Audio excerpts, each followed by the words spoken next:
BBM, Bibiche Mbombo officiel, toujours à la pointe de l'information. Abonnez-vous, likez et partagez. Bibiche Mbombo officiel, votre chaîne de référence. Merci beaucoup d'être connectés, les abonnés de Bibiche Mbombo officiel. Est-ce que ça va chez vous? Si ça ne va pas par la grâce de Dieu, ça ira. Il y a trop d'abonnés à Bibiche Mbombo officiel. En tout cas, ceux que vous avez nouveau ou nouvelles sur cette chaîne, abonne-toi massivement. Abonne-toi et puis au cliquer la cloche. Il y a une notification pour ne rien rater. Merci beaucoup. Merci de la confiance au Bino Bozo Pesabiso. Vous informer sur notre souci majeur. Alors, 100% news et analyse des émissions Nabino. Tu es la Rabino ba news. Oignon c'est les cana. Il y a ba star Nabino. Il y a ba pasteur. Ba fait de société. En tout cas, tout le Belakango trop na émission Nabiso. 100% news et analyse qui est présentée par moi, la vôtre, votre humble servante Bibiche Mbombo Plasma. Merci beaucoup. Irsil Peshanga Black Line. Nini Comélier, j'espère que Boyebi est très bien. C'est notre comédien. Oyo a évolué à Kanakatia communauté congolaise, surtout na théâtre. Obabenga communément Maboke et Lelo et commis film cinéma congolais. En tout cas, nakala isala na valeur te et Lelo Maboke théâtre otobenga Maboke ah batu nakala bando benga Maboke pour ba minimiser ma likambo et Lelo bakomo ba ebenga makali susu Maboke te et comme théâtre congolais, film congolais parce que tomoni évolution épanouissement ba artiste bazo voyager neti na film bazo sala ba up and down neti na film donc et comment valoriser en plus théâtre on a vu congolais comment na niveau mordon et comment niveau mon la musique donc il y a beaucoup de comment la musique na actualité donc pour voir que artiste na biso congolais ba comment kotala mama qu'est-ce que les gars on a musicien. Merci beaucoup. Qu'est-ce qui est arrivé à notre star Irsil Peshanga Black Line?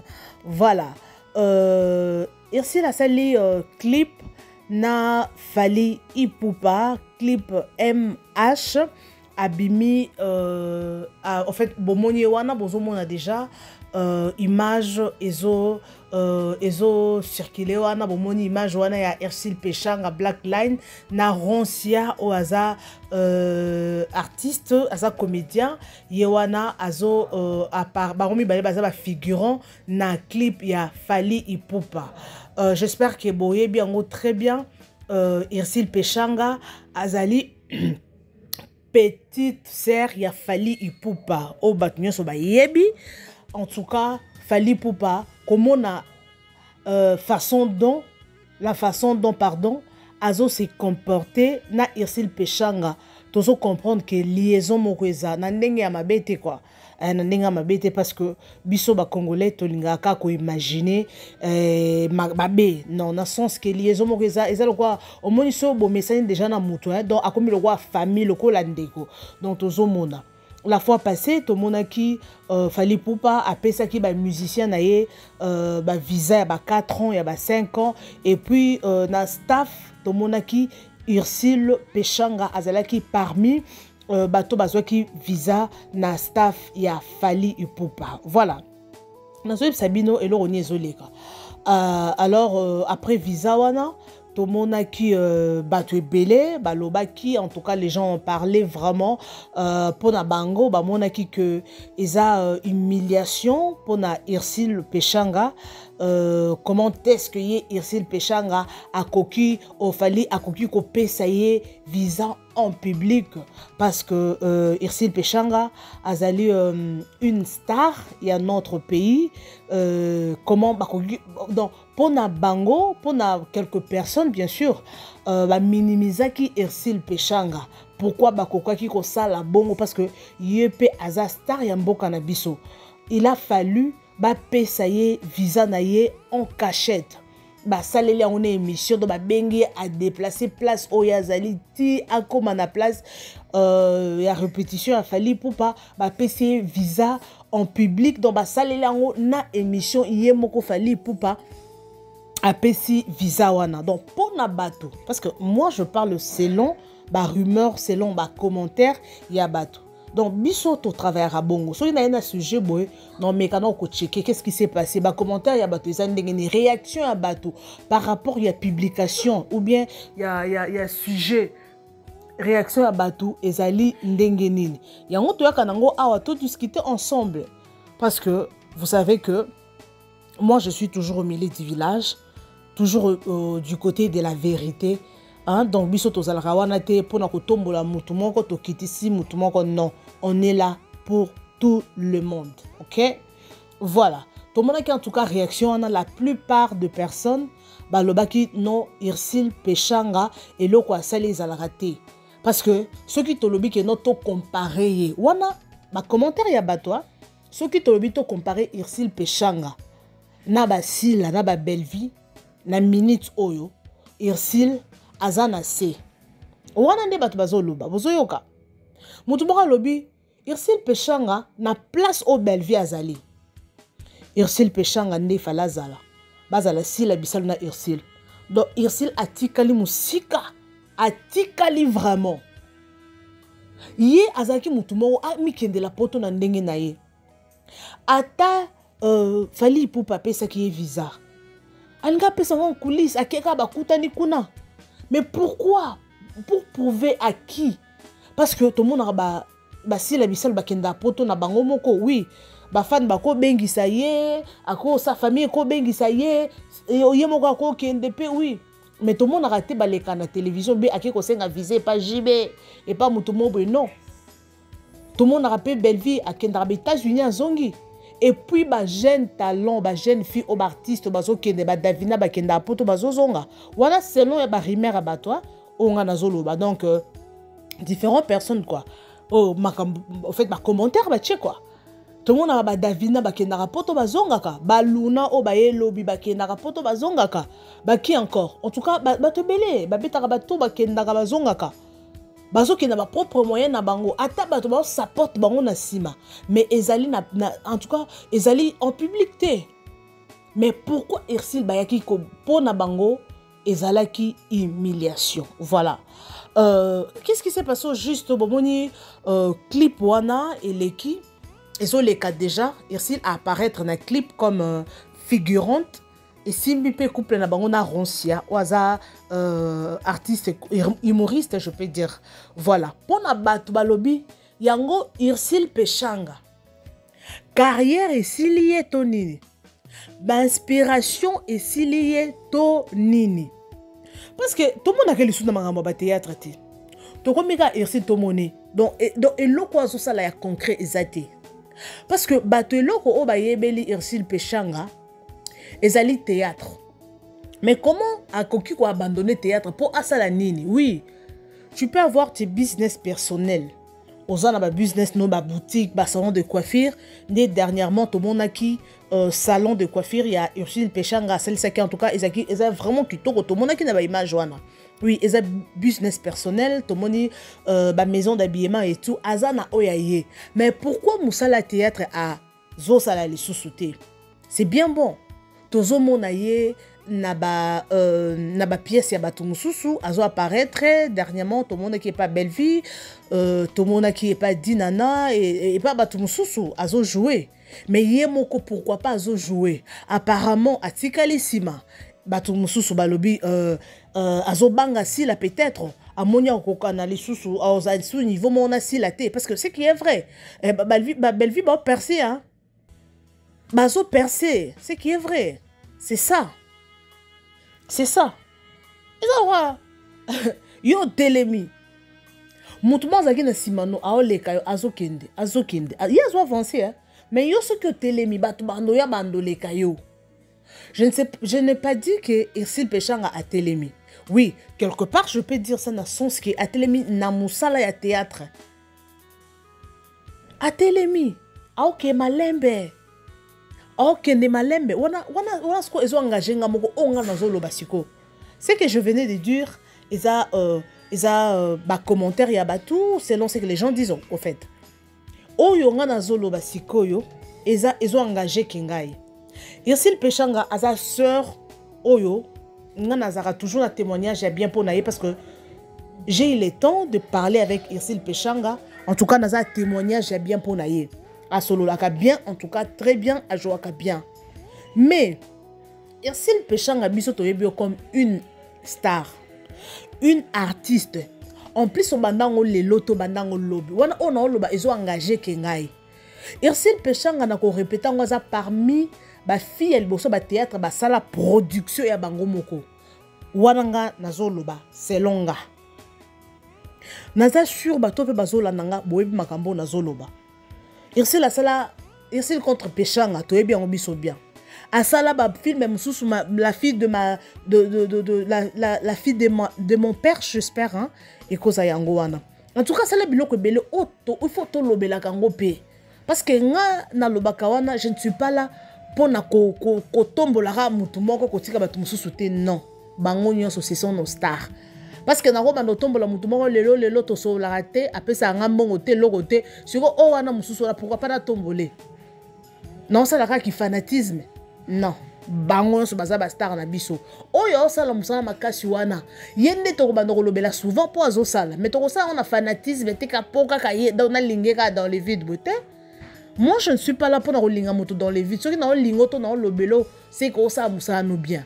Mais ce qu'on ça moussa la bien te ou bien aux awana aux en actualité te dans le bélo ko pour nani te. Bon côté. Donc c'est ça. Irsil Pechanga yaya wana talent. Ozana makambu, ozana aura. Ba fan na yo. Bazo loba yaya en tout cas démarrer. Démarrer. Je ne sais pas qu'est-ce qui avait arrêté Irsil Pechanga et continuer à théâtre né. Quel était le problème? Parce que tout le monde qui a cela qui filme Kiyanda. À cela qu'on a un réalisateur Moya Makasi. Kaniki. Comment on est Kaniki, hein? Comment on est réalisateur, il y a Marie Misam. Didi Kaniki, quelque chose comme ça. Ayemba Kapé, le frère. Tout le monde qui filme, donc en tout cas réalisation un film, film. Nayoka balobi ateka film wana. Ils ont plus de $50,000 au ngana yoka. Qu'est-ce qui te manque, Irsil Pechanga? Tozonga nanu yaya, tozonga nanu. Ah vraiment, non c'est là qui bibiche bombo plasma. Non c'est là qui bibiche bombo, non c'est là qui plasma ya TV. Yaya, qu'est-ce qui te manque? Irsil le loroni nezangi, Pechanga Black Line, Pecha Love. Et loroni nezangi yote, yaya, lobake otiki na yo musala théâtre. Pour osala makambo mususu au moins yango wana. Mais so zaka na monde de théâtre, yaya percé.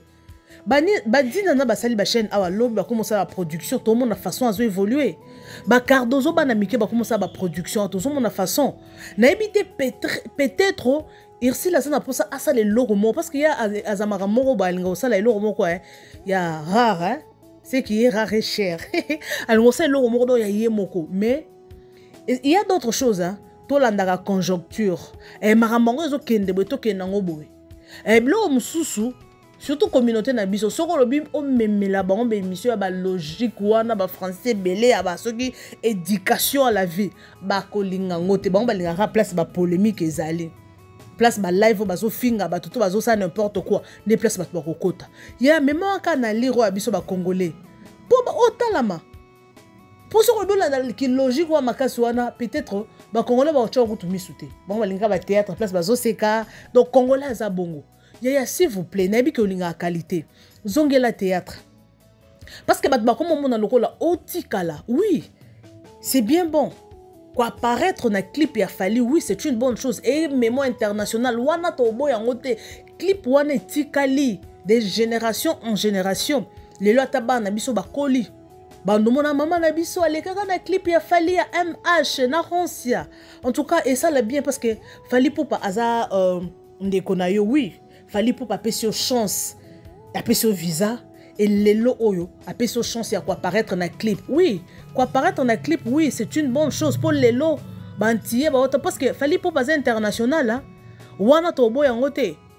boyebi ke nga nazaka toujours au milieu du village wana tokoboya yango te fali ana vitesse moko kosakana te malgré ba nonsense mosusu bato bazaka tout autour na ye bato bafinga mpo na ye basalaka fali pupa aza aokende azo percer fali pupa atalaka te ke non oyo nde naza baozela te riana luka ye bafali pupa baza na bacourage moko lelo akokende kokoko epa riana toke porte kokoko riana comment tu vas bonjour tokanga photo oui akangi photo esili nani akoyeba ke fali pupa kende oluka riana to Beyoncé to Celine Dion aoyeba ngo te pourquoi parce que aza na courage wana longoli complexe wana yango soko oza na étranger wana mboka mopaya olongola complexe il y a d'autres complexes mosusu oza na Congo wana mbongo otamba wana ba jeep mais okeka mboka mopaya boy côté mosusu okomi complexe poani obimi libanda te yango balobaka voyage kobima libanda mboka quand tu voyages trop elongola ba complexe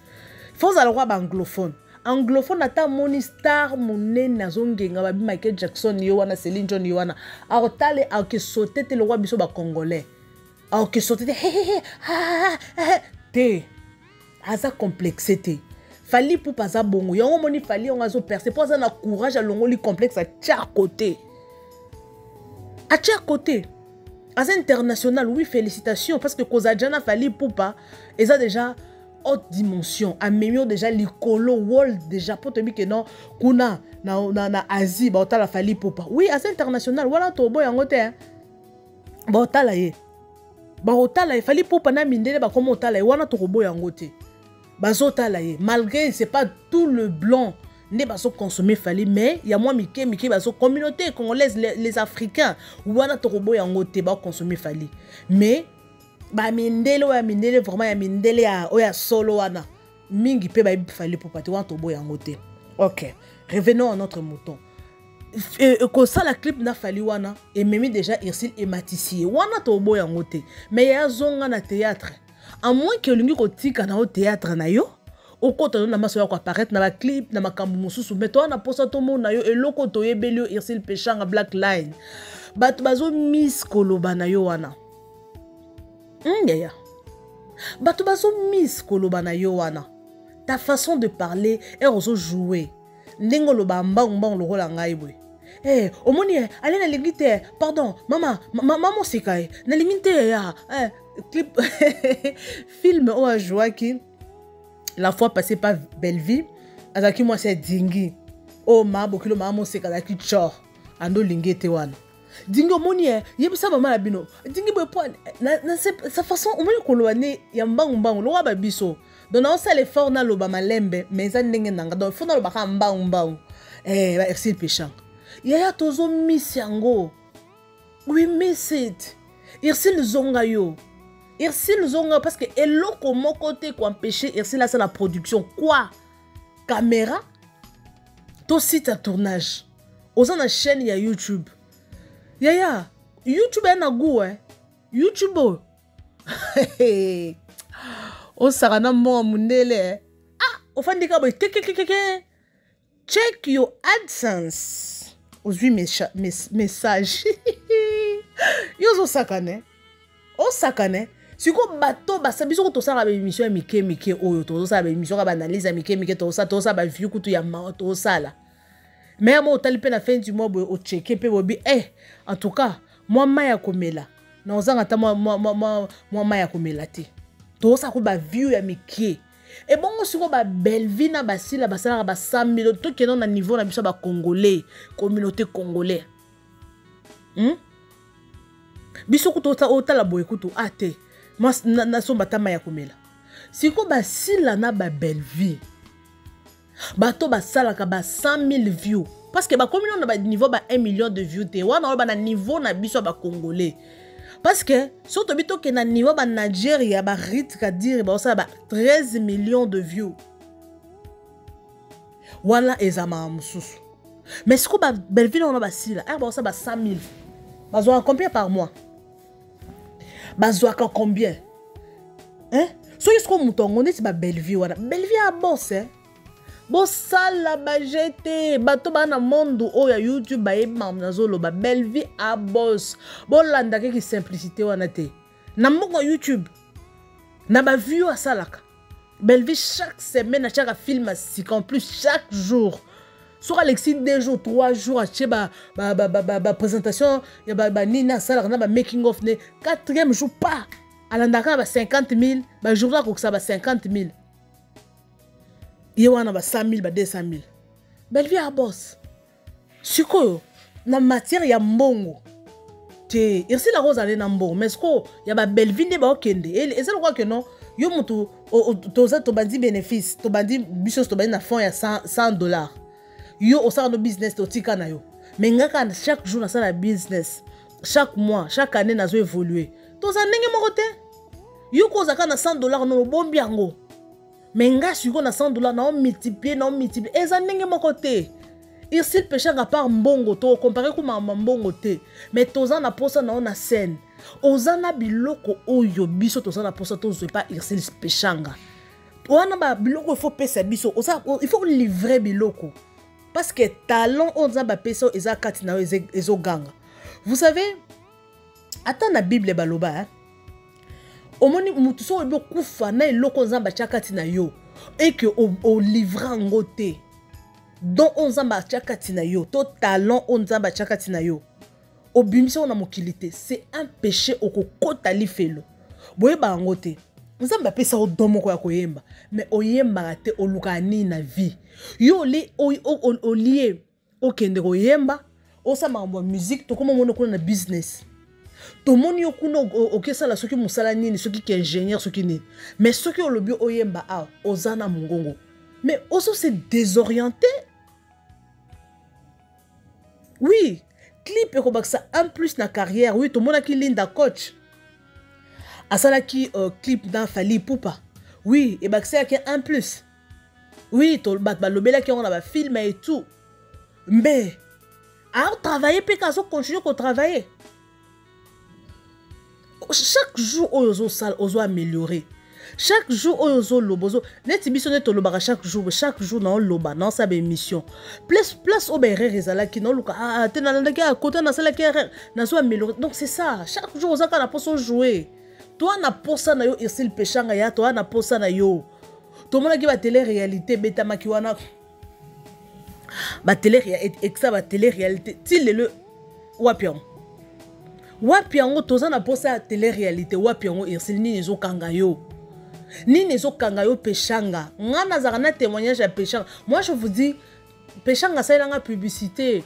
Wana na Congo Promo TV émission nangai émission nangai émission comme nango ni nandosa na Congo Promo TV. Émission mon nandosa na Congo Promo TV. Asale lango son du sud. Na pesa mbongo te l'autre côté elle est très cool ya moko asololaka bien moi je vous dis. Asola très bien. Ce que l'on est aux angap, il y a pardon toi na posa na irsil pechanga. Nazo bengo le quoi grande sœur nangai parce que nazo ato ya rosolola na yo, oza très gentil envers nga. Mais ozo sala to linga ngote please. Clip ya Fally et coquine ngote.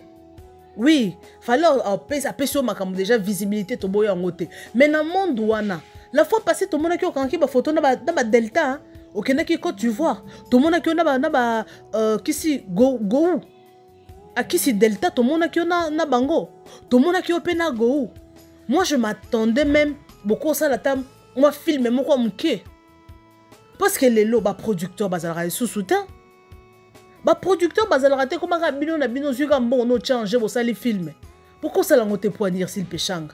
Yaya, toi na posa na yo o mata.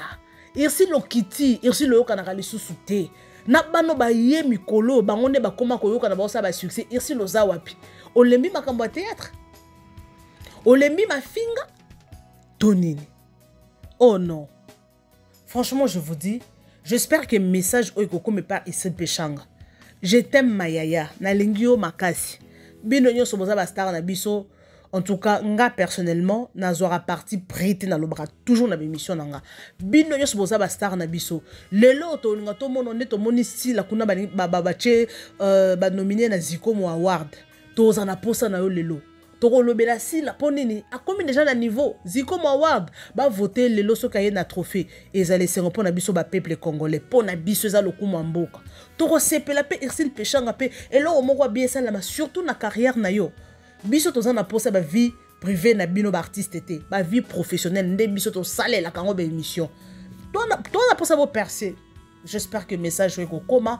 Félicitations encore une fois de plus pour ces clips en tout cas. J'espère que ma fan de Pécha Love, enjoy, Warrior, si vous êtes là, manifestez-vous. Félicitations à Fally Ipupa azope sa chance en tout cas na batebele. Na kwa mana émission dans le pona Fally Ipupa. Na comprendre babindo be babimi, ceux qui nani babimi, baba no chrétien Fally Ipupa, on a sombela ye atambola na mutuka nanga. Qui m'a mabe. En tout cas, je vous retrouve next time. Maman le baiser, les bisous et bye.